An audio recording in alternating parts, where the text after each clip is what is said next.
Just wanted to share a few ways that have helped me slowly increase my savings that I thought would be helpful to you if one of your goals is to have more savings in 2026. And if you'd like to support my channel, please consider liking this video and subscribing. And watch until the end because I have just a small bonus that will help save you time and money.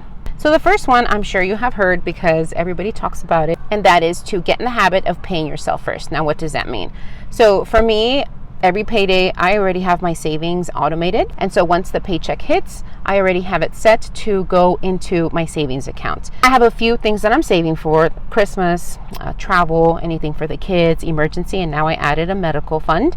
So I use a high yield savings account. I use Capital One, and you can check them out in the description. They're fantastic. I've used them for a long time, but there's different high yield savings accounts that you can use. There's SoFi, Ally, Wealthfront. You can definitely do your own research to see which one's best for you. I have a Capital One credit card and a Capital One checking account, so it was just easier for me to just use the high yield savings accounts with them.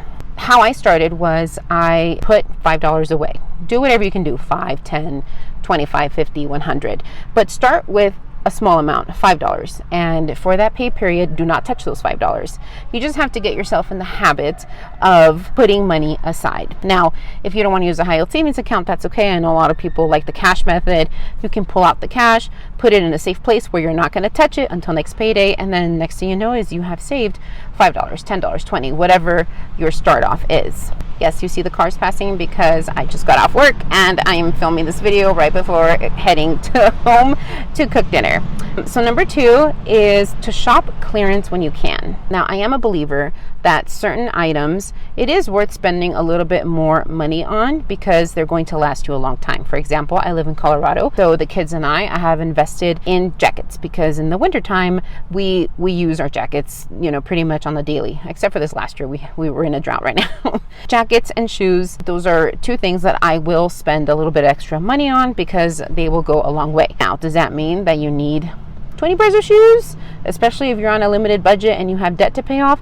Probably not. You might look great, but you probably don't necessarily need 20 pairs of shoes if you can't afford it. What helped me is to shop the clearance racks and also shop stores like Burlington, Ross, TJ Maxx, where they do carry, brands such as Nike, Adidas, Columbia, and you can still get great quality of clothing, but at a better price. Another thing that you can do is try shopping at the outlets. So in Colorado, we do have a few outlets here, and it's fantastic because we can go to the North Face, Columbia, Nike, Adidas, H&M, and I am able to get great deals. You can also check out warehouses such as Costco or Sam's if you have a membership. I like to get like the socks there. If you have little kids, they have great toddler clothing there for summertime. If you got the bathing suits for wintertime, you've got the jackets. You can also get like Halloween costumes there. Check those stores. So by doing this, by shopping clearance, by shopping at just retail stores, at a lower price, you are able to save on items where in a typical store you would have to pay full price. Now, of course, there's no shame in I've done this, and there's no shame in shopping at the Goodwill or shopping at any secondhand stores for clothes, especially if you have babies. When my kids were little, I definitely utilized the Goodwill a lot or even Facebook Marketplace, because when that 0 to 1 or that 0 to 5, they just grow out of things so quick that pants, shorts, dresses, shirts, you can definitely find a lot of clothing items in those stores for your children that they're just gonna, go through super quick, especially if you're on a tight budget. Number 3 is, this has helped me when it comes to big purchases, give yourself at least 24 hours to buy. And it's up to you what you define a big purchase. Everybody has a different budget, so big purchase could be $50, $100, $250, $1,000, whatever it means to you. For me, a big purchase means anything that's over $100. So I went to Costco and I saw this cute cat tree and it was over $100. It was like $115, I think. And I'm like, oh my gosh, my cats would love that. They would love that. I mean, did they need it? No, but they would love it.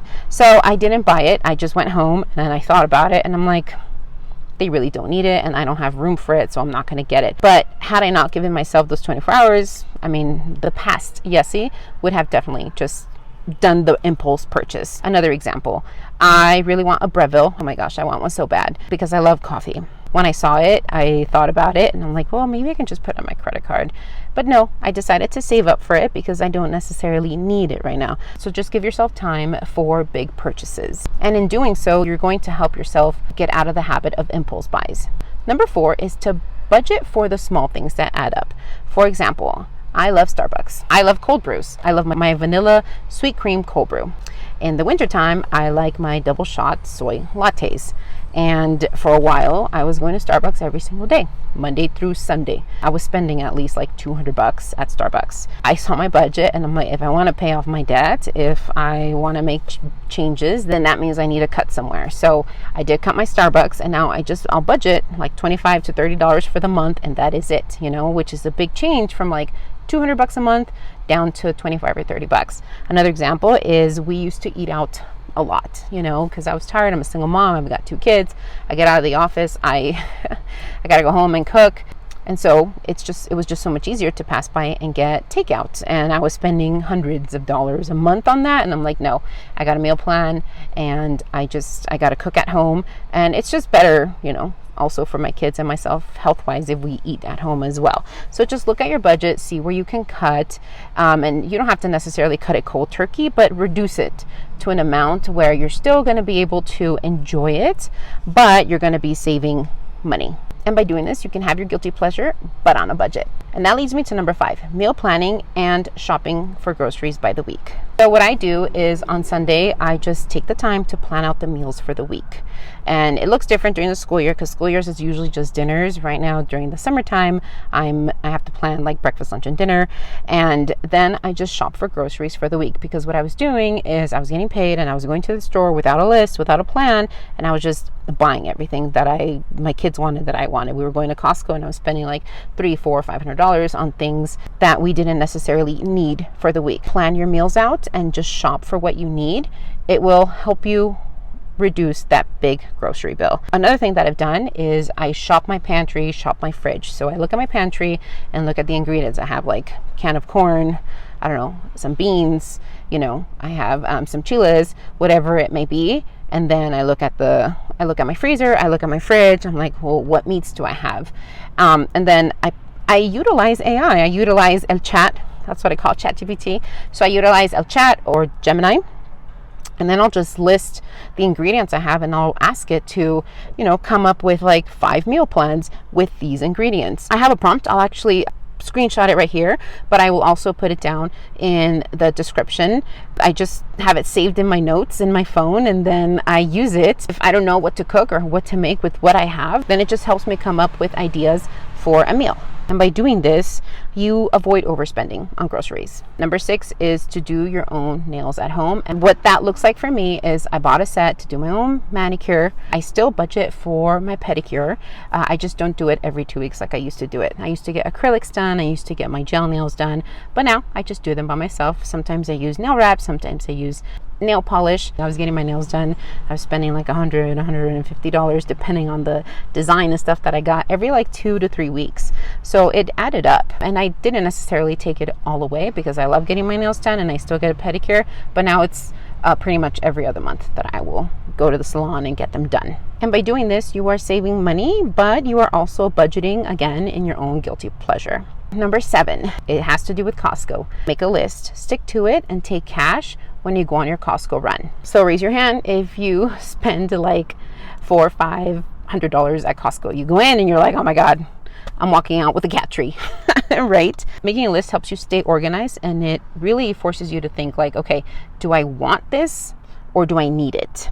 And by bringing cash only, it truly just forces you to stick to that monetary budget. If your budget's $100, if your budget's $200, even if your budget's $500 because you have a big family, bringing cash truly forces you to stick to that monetary amount, because you can't just like swipe a card and be like, okay, I can buy everything in my cart. For the bonus, and it has to do with Costco, and I think it's minor, but it has made a difference for me, especially when I shop at Costco. And the bonus is to eat before you shop.